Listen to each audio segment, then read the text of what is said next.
Nous nous retrouvons pour cette vidéo-mélie sur la chaîne de l'Unité pastorale avec l'abbé Philippe Maouet pour l'acclamation de l'Évangile et l'homélie.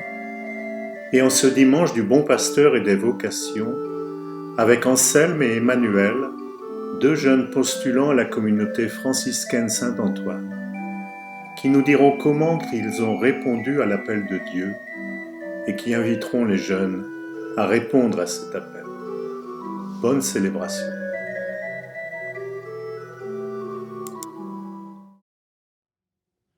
Bonjour. C'est aujourd'hui le 4e dimanche de Pâques, qui est appelé aussi le dimanche du Bon Pasteur et la journée des vocations. Alors voici l'évangile de Jésus-Christ selon saint Jean, c'est au chapitre 10. En ce temps-là, Jésus déclara : « Moi je suis le bon pasteur, le vrai berger, qui donne sa vie pour ses brebis. Le berger mercenaire n'est pas le pasteur, les brebis ne sont pas à lui, et s'il voit venir le loup, il abandonne les brebis et s'enfuit. Le loup s'en empare et les disperse. Ce berger n'est qu'un mercenaire, et les brebis ne comptent pas vraiment pour lui. Moi, je suis le bon pasteur, je connais mes brebis, et mes brebis me connaissent. Comme le Père me connaît et que je connais le Père, et je donne ma vie pour mes brebis. J'ai encore d'autres brebis qui ne sont pas de cet enclos, celles-là aussi, il faut que je les conduise. Elles écouteront ma voix, il y aura un seul troupeau et un seul pasteur. Voilà pourquoi le Père m'aime, parce que je donne ma vie pour la recevoir de nouveau. Nul ne peut me l'enlever, je la donne de moi-même, j'ai le pouvoir de la donner, j'ai aussi le pouvoir de la recevoir de nouveau. Voilà le commandement que j'ai reçu de mon Père. Acclamons cette parole de Dieu. Louange à toi, Seigneur Jésus. Frères et sœurs, entre la fête de Pâques et la fête de la Pentecôte, il y a ce 4e dimanche de Pâques qu'on appelle, je vous l'ai dit, le dimanche du Bon Pasteur, mais aussi qui correspond à la journée des vocations. Alors peut-être d'abord par rapport à l'image du berger que le Seigneur reprend en disant « Je suis le bon pasteur », c'est une façon de dire bien sûr sa relation à nous qui sommes quelque part son troupeau. Mais avouez-le, l'image est quelque peu ambiguë, il faut peut-être essayer d'y voir clair à travers une image comme celle du bon pasteur et de son troupeau. En fait, c'est d'abord le berger, le troupeau, c'est une belle image bucolique qui a des accents écologiques et qui sent bon les verts pâturages dans un monde trop marqué par le béton et enfermé dans le béton. Et puis, c'est une image ambiguë aussi, car finalement, nous n'avons pas envie d'être le troupeau grégaire ou des moutons de Panurge, et nous avons raison. Mais il faut resituer l'image dans son contexte, et il s'agit ici de bien la comprendre. Alors en fait, dans le contexte biblique, le troupeau, c'est en quelque sorte la seule richesse qui existait à l'époque. Ça se calculait en nombre d'enfants et, excusez-moi pour le rapprochement, en nombre de bêtes. Qu'on regarde notamment dans la Bible ce qu'on dit de Job, par exemple, qui était avec ses troupeaux, que l'on dit aussi d'Abraham, qui était avec ses troupeaux, et c'était sa richesse véritablement. Paradoxalement, on peut dire aussi que le berger est souvent signe de grande pauvreté. On peut reprendre alors l'image qui est celle des bergers qui viennent à la crèche de la Nativité, à Noël. Donc vous voyez, cette image, elle est belle, elle est plurielle, mais elle nous aide à comprendre des choses importantes. Car comment comprendre ce que Jésus nous dit lorsqu'il dit qu'il est le bon pasteur ? Alors, de redécouvrir que parce que l'image est celle qui dit la richesse de ceux qui ont un troupeau, ça veut dire que le Seigneur prend soin de nous. Ça veut dire que le Seigneur a souci de chacune et de chacun. Parce que d'une certaine façon, on le sait, les brebis, les moutons sont des bêtes fragiles. Et donc, le pasteur prend vraiment soin de son troupeau. De dire aussi que nous sommes sa richesse, puisque telle est l'image biblique qui est utilisée à travers l'image du bon pasteur et du troupeau. Nous sommes sa richesse. Et donc cela donne à notre humanité toute sa qualité, toute sa dignité quelque part. Et cela veut dire aussi que nous comptons sur lui. Et si l'on reprend alors l'image du bon pasteur, celle qui est dans l'Évangile et qui dit le bon berger, c'est toujours celui qui est plein de bienveillance. Et c'est cette bienveillance du Seigneur qui s'exprime à travers cette image. C'est toute sa sollicitude aussi, c'est sa relation qui est une relation forte avec son troupeau, c'est celui qui donne sa vie. Alors vous le voyez, parler du pasteur, et le terme n'est pas très fréquent dans la Bible finalement, mais c'est pour Jésus une façon de dire sa messianité, qu'il a vraiment besoin de prendre soin de nous et que c'est là son souci, qu'on peut compter sur lui finalement. Alors vous le savez, c'est une journée qui est aussi celle des vocations et sans doute est-il important de retrouver le sens des vocations. Car la tâche du berger, reprenons l'image biblique, est celle d'être celui qui appelle. Il y a entre le pasteur et son troupeau une connaissance qui devient une connivence. Et dans la marche du troupeau, le berger est toujours celui qui est devant, plus que le vacher qui est souvent derrière avec son bâton pour les vaches, mais le berger est souvent celui qui est devant, celui que l'on suit, celui qui appelle, celui qui entraîne. C'est l'image du berger. Et il y a dans l'image du bon pasteur l'appel, la confiance et la liberté. Ce sont les trois pôles, c'est le triptyque si vous voulez, de toute vocation. Toute vocation s'enracine sur ce qu'est l'appel, la confiance et la liberté. La vie chrétienne ne se comprend vraiment que comme une tâche, que parce qu'elle est d'abord, je dirais, une vocation. Et nous n'avons une mission, donc une tâche, que parce que d'abord nous avons perçu que nous étions un peuple d'appelés, devenu un peuple d'appelants. C'est ça le cœur de toute vocation.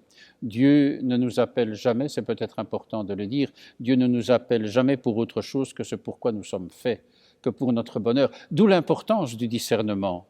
Avec amour, bien sûr, de la part du Seigneur, et sans jamais s'imposer, il ne cesse de nous appeler. Alors, comme le berger qui rassemble, il attend bien sûr notre réponse, dans la certitude que le chemin qu'il propose pour nous est le meilleur qui puisse exister. Et c'est le chemin qui est un chemin de vie, qu'il appellera la vie éternelle, la vie avec l'Éternel. Alors, en cette journée des vocations, sans doute est-il important que chacun puisse retrouver sa vocation. Oh, il y a bien sûr les vocations particulières qu'on appelle les vocations sacerdotales et religieuses. Elles sont plus qu'importantes dans notre Église. Mais elles ne sont importantes que parce qu'il y a les autres et que tous nous avons une vocation. Personne ne peut dire qu'il n'est pas appelé. Et de redécouvrir cela comme la joie qui est aux sources de notre vie et de notre bonheur. L'Église ne grandit que là où des hommes et des femmes acceptent de vivre au plein souffle de l'Esprit Saint, dans la diversité des charismes, bien sûr, et surtout aussi, pas surtout, mais aussi dans la reconnaissance des limites, les deux, charisme et limites, pour discerner ce qu'est la véritable vocation. Et alors, dans ce contexte, bien sûr, on peut comprendre que l'Esprit peut faire fleurir une Église aux 1000 couleurs de l'Évangile. Alors, vous le voyez, le bon pasteur, c'est bien autre chose que le gourou d'un troupeau grégaire et servile. Il est au contraire le signe de beaucoup de tendresse et de fidélité. Il appelle et il pardonne. Et comme dit le psaume 22, le psaume du bon pasteur, rien ne peut manquer à ceux qui suivent son pas et qui écoutent sa voix. Alors, la vocation nous appelle à devenir des apôtres. Et je vous invite à entrer dans la prière avec Violaine et Hervé Scoubeau, avec ce chant apôtre d'aujourd'hui qui nous aide à redécouvrir comme vocation, comme mission, que nous sommes des apôtres pour notre temps. Avec une réalisation de Pierre Mérès, entrons maintenant dans ce psaume et dans ce chant apôtre d'aujourd'hui.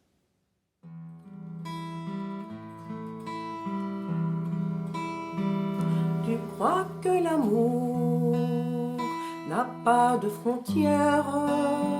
Tu crois que donner ouvre un avenir. Tu crois que sourire peut plus qu'une guerre. Tu crois en Dieu qui croit en l'homme. Tu crois en Dieu qui croit en toi. Alors viens écrire des actes d'apôtre.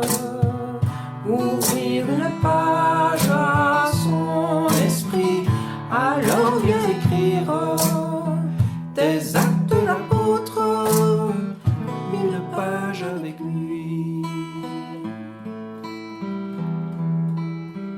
Tu crois en un Dieu aimant comme un père, tu crois qu'en ses mains tout est création. Tu crois qu'il t'attend pour bâtir la terre. Tu crois en Dieu qui croit en l'homme, tu crois en Dieu qui croit en toi. Alors viens écrire tes actes d'apôtre, ouvrir une page à son esprit. Alors viens écrire tes actes d'apôtre, une page avec lui. Tu crois qu'en Jésus, Dieu s'est fait tout proche. Tu crois que sa vie a vaincu la mort. Tu crois qu'aujourd'hui, encore il s'approche. Tu crois en Dieu qui croit en l'homme. Tu crois en Dieu qui croit en toi. Alors viens écrire tes actes d'apôtre, ouvrir une page à son esprit. Alors viens écrire tes actes d'apôtre, une page avec lui. Tu crois que chacun est pierre d'église. Tu crois que l'esprit nous met en chemin. Tu crois en la vie que Dieu a promise. Tu crois en Dieu qui croit en l'homme. Tu crois en Dieu qui croit en toi. Alors viens écrire tes actes d'apôtre, ouvrir une page à son esprit. Alors viens écrire tes actes d'apôtre, une page avec lui.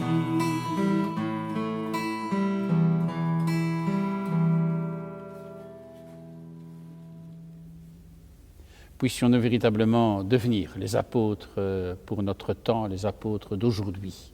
Alors pour concrétiser cela, j'ai invité deux jeunes du couvent Saint-Antoine à Bruxelles qui sont des postulants de la communauté franciscaine.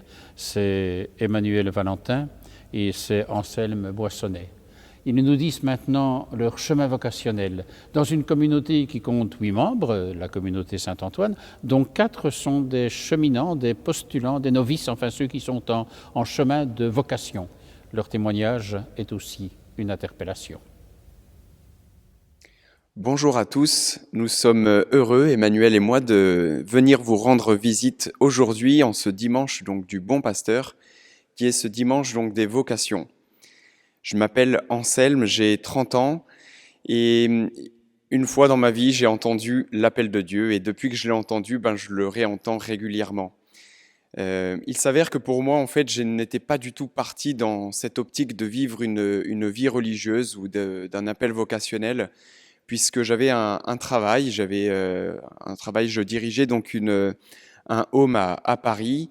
J'étais fiancé donc avec une fille et je comptais me marier, fonder une famille chrétienne, avoir des enfants. J'étais et je suis toujours quelqu'un qui aime la vie.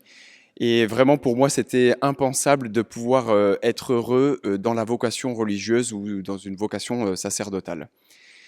Qu'est-ce qui m'a fait changer, qu'est-ce qui m'a fait, faire ce choix-là? C'est qu'en fait, à un moment donné dans ma vie, j'ai connu vraiment de graves problèmes de santé qui ont entraîné un petit peu tout en chaîne, c'est-à-dire que ça a été aussi une période où j'ai pu remettre un peu en doute ma foi, où j'étais un petit peu perdu, où je ne savais plus quoi penser et où j'en étais un petit peu dans ma foi. Et c'est à ce moment-là, donc quand j'étais vraiment au plus bas dans ma vie, que le Seigneur est venu me chercher en me disant que voilà, j'étais parti pour suivre mon propre projet d'amour, mon propre projet de bonheur, mais qu'en fait, humainement, je n'étais pas pleinement heureux, pas pleinement épanoui. Et que le Seigneur m'a posé cette question, Anselme, est-ce que tu m'aimes ? Et en fait, à cette question, j'ai essayé d'y répondre en me disant, oui Seigneur, tu sais bien que je t'aime, mais regarde toutes les difficultés qui m'accablent en ce moment, je suis même perdu dans ma foi, qu'est-ce que tu veux exactement pour ma vie? Et c'est là où il m'a dit, bah voilà, ça c'est ton projet, tu vois, qui te mène à toutes ces difficultés. Mais moi, j'ai un projet pour toi, j'ai un projet d'amour, j'ai un projet de bonheur que tu n'as peut-être jamais imaginé. Mais en fait, suis-moi, fais-moi confiance et je comblerai les désirs de ton cœur. Et c'est vrai qu'à ce moment-là, j'ai ressenti vraiment beaucoup d'amour pour moi. Et c'est là où, c'est vrai, j'ai dû quitter donc ma fiancée, j'ai dû quitter mon travail que j'aimais, j'ai dû quitter aussi ma famille qui comprenait pas trop ce qui m'arrivait.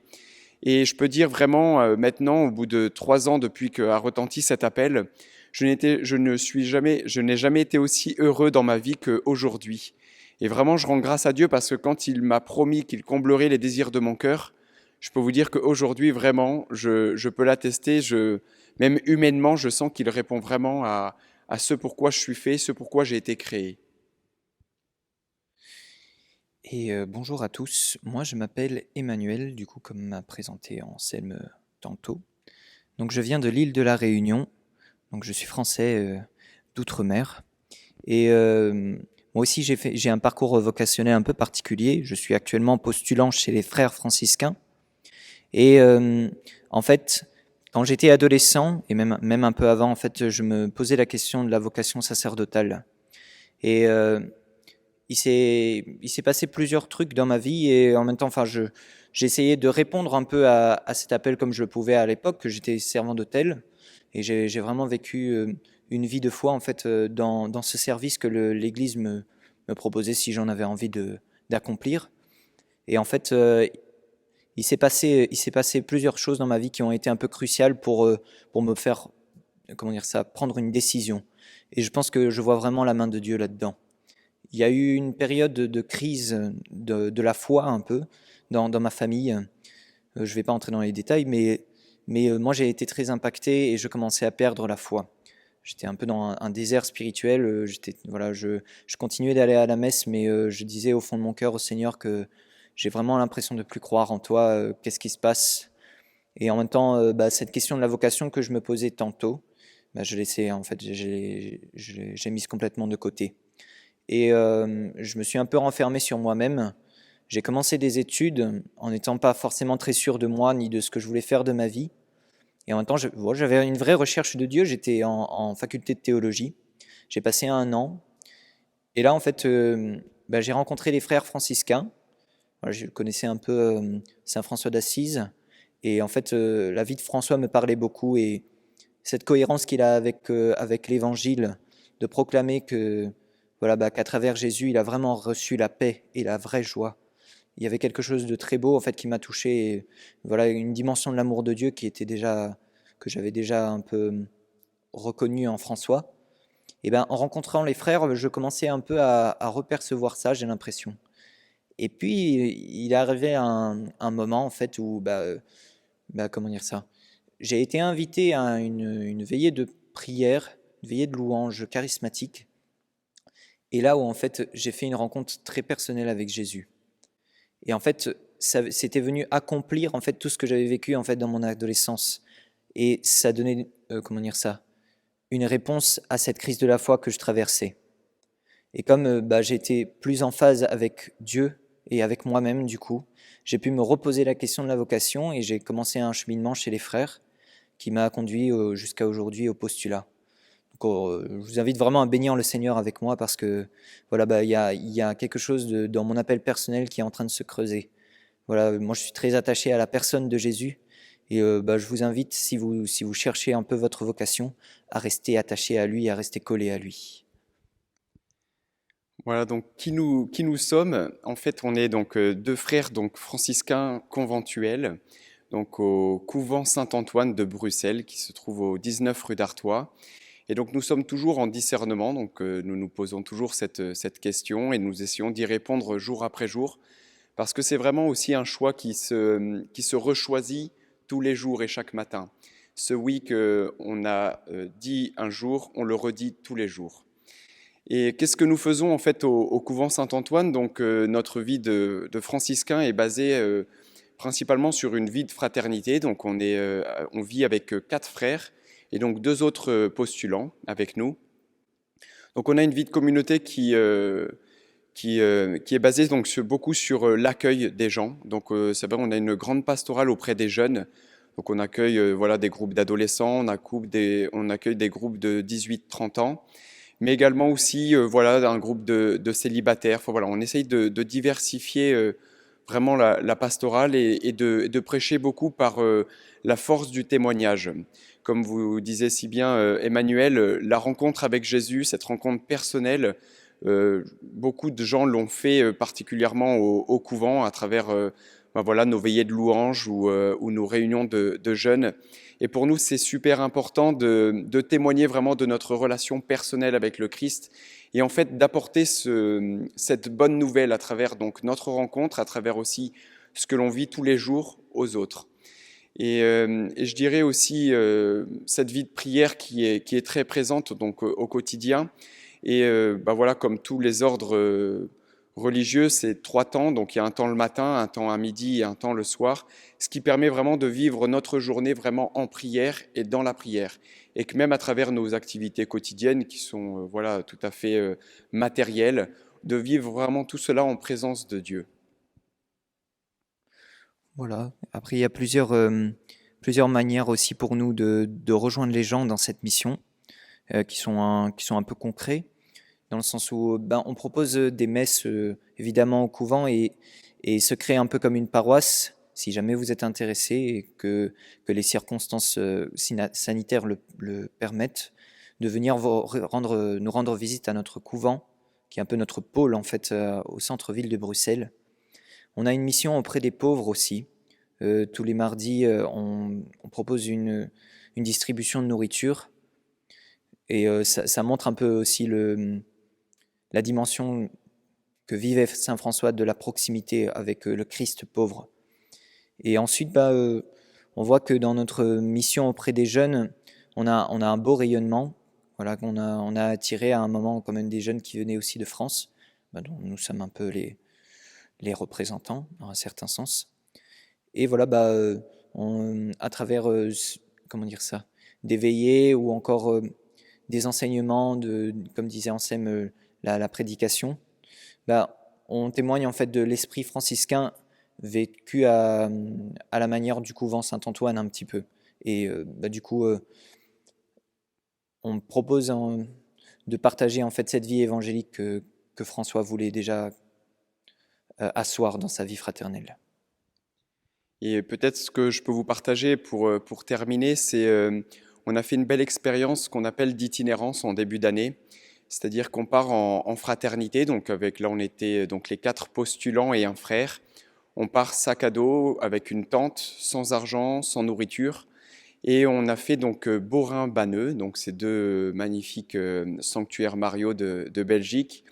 On est parti, voilà, on a marché pendant une semaine. Et au gré des rencontres, au gré on allait donc demander la nourriture, le logement donc aux habitants et vraiment on faisait vraiment l'expérience de la providence et à quel point le Seigneur est toujours là et nous accompagne à partir du moment où on l'annonce et où on le reconnaît dans l'autre aussi. Et c'est vrai que ça a été une belle expérience de vie fraternelle et à la fois d'évangélisation. Voilà, dans la simplicité, aussi le fait de marcher montre bien aussi à quel point sur Terre on est en pèlerinage, on est des pèlerins, on est en plus des étrangers, nous, parce qu'on est tous les deux français. Mais pour nous, ça avait vraiment un vrai sens en fait de faire cette itinérance et puis et de se rapprocher, on va dire, de notre fondateur qui est Saint François d'Assise, qui dès le départ en fait a envoyé donc ses frères en mission pour annoncer tout simplement par l'exemple en fait, parce que parfois, ce n'est pas forcément les beaux discours, les grands discours qui vont toucher le cœur des gens, mais tout simplement une manière d'être, une manière de vivre et une manière de se comporter entre nous. Et je pense qu'à travers l'amour que l'on peut se porter entre frères, les gens ne peuvent que être touchés en fait, à partir du moment où ils sentent bien que le Christ est présent parmi nous. Voilà un peu ce qu'on pouvait vous partager. Est-ce que tu as un dernier mot, Emmanuel ? Oui, peut-être de partager aussi que cette joie qu'on a par moment en fait d'aller dans la rue, en fait de rencontrer non seulement des pauvres dans la ville de Bruxelles, mais aussi des personnes qui sont en quête de sens et de pouvoir, comme dit Anselme, pas avec de beaux discours ou voilà, avec simplement des paroles un peu creuses, mais avec des paroles qui sont vraies et qui sont sincères, parce on est vraiment habité de l'Esprit de Dieu, de leur proposer vraiment Jésus-Christ. Et enfin, que Jésus-Christ, justement, vous bénisse. Je pense qu'Anselme est d'accord avec moi pour ça. Et à très bientôt. Et priez pour nous. Merci. Merci à Emmanuel et Anselme, mais ce sont des jeunes qui parlent aux jeunes. Et peut-être maintenant pouvons-nous écouter ce qu'ils veulent dire à ceux qui sont des jeunes et qui sont avec leurs questions, les questions du sens, les questions de la vocation, les questions de quoi faire de sa vie. Alors écoutons maintenant leur témoignage et aussi leur appel. J'aimerais pouvoir m'adresser à vous les jeunes, parce que je suis aussi jeune que vous et Emmanuel pareil. Et peut-être que chacun d'entre vous, vous êtes parfois perdu, vous ne savez pas où aller, vous ne savez pas qui vous êtes. Et je pense que c'est vraiment des questions qui sont importantes en fait à répondre, et vraiment le Seigneur nous invite à y répondre. Et que à travers le choix de la vocation, ça demande vraiment à un moment donné aussi de lâcher prise, une certaine audace en fait, d'abandonner un peu notre projet humain qu'on s'est construit pour vraiment en fait laisser Dieu vraiment habiter notre être et nous faire découvrir en fait ce pourquoi on est fait, ce désir profond. Et vraiment moi aujourd'hui c'est vraiment le souhait que je porte dans mon cœur, c'est que vous puissiez vraiment entendre le désir profond qui habite votre cœur. Parce que ce que je suis sûr, c'est que vous n'avez pas été créé pour rien, et que le Seigneur veut que vous remplissiez une mission bien particulière pour ce monde aujourd'hui. Et que le monde, il a besoin, et que aujourd'hui l'Église, en plus, a encore plus besoin de jeunes, pour montrer que l'Église, en fait, elle est dynamique, qu'elle a un beau visage, qu'elle a un beau rayonnement, et que c'est important vraiment que vous puissiez vous poser à un moment donné dans votre vie cette question, est-ce que je suis appelé au mariage? Est-ce que je suis appelé à la vie consacrée? Et où est ma place, en fait? Quelle est ma place? Et tout ça sous le regard de Dieu, et demander vraiment à l'Esprit Saint de venir vraiment sur votre vie, sur tout votre être, et qui puisse vraiment vous donner ces réponses qui pourront vous donner en fait ce vrai bonheur et cette vraie joie. Et c'est vraiment ce qu'on vous partage aujourd'hui avec Emmanuel, c'est cette joie de suivre le Christ. Et moi, j'avais un peu dans le cœur de vous rappeler en fait à quel point Dieu est compatissant. Dieu se définit comme miséricordieux. Et voilà, peut-être que toi, jeune, tu es un peu perdu, comme disait Anselme.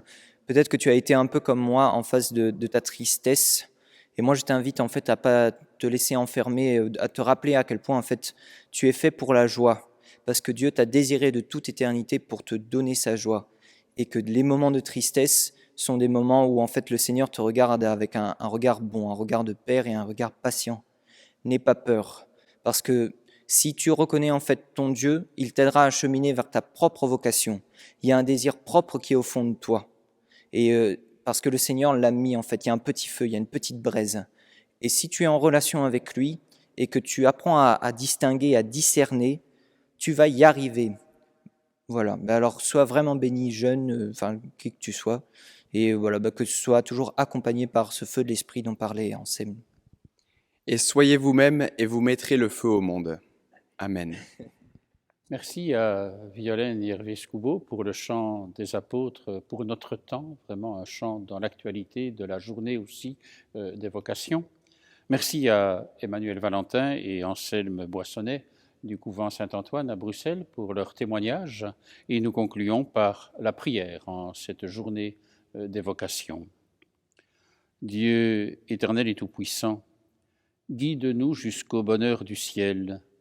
Que le troupeau parvienne, malgré sa faiblesse, là où son pasteur est entré victorieux. Lui qui vit avec toi, Père, et l'Esprit Saint, maintenant et pour les siècles des siècles. Amen. Nous sommes à mi-chemin entre Pâques et la Pentecôte, et nous continuons notre route vers cette belle fête de la Pentecôte, que d'ailleurs nous retransmettrons en direct, on en reparlera sur la chaîne Stockel-au-Bois sur YouTube. Nous continuons notre chemin de Pâques, le 4e dimanche de Pâques. Que le Seigneur soit vraiment avec vous, qu'il vous garde dans sa tendresse et qu'il vous bénisse. Lui qui est Père, Fils et Saint-Esprit. Amen. Restons, vivons et allons dans la paix du Seigneur. Je vous souhaite un bon dimanche, une bonne semaine et vous fixe rendez-vous pour une nouvelle vidéo Mélie. Au revoir, à très bientôt.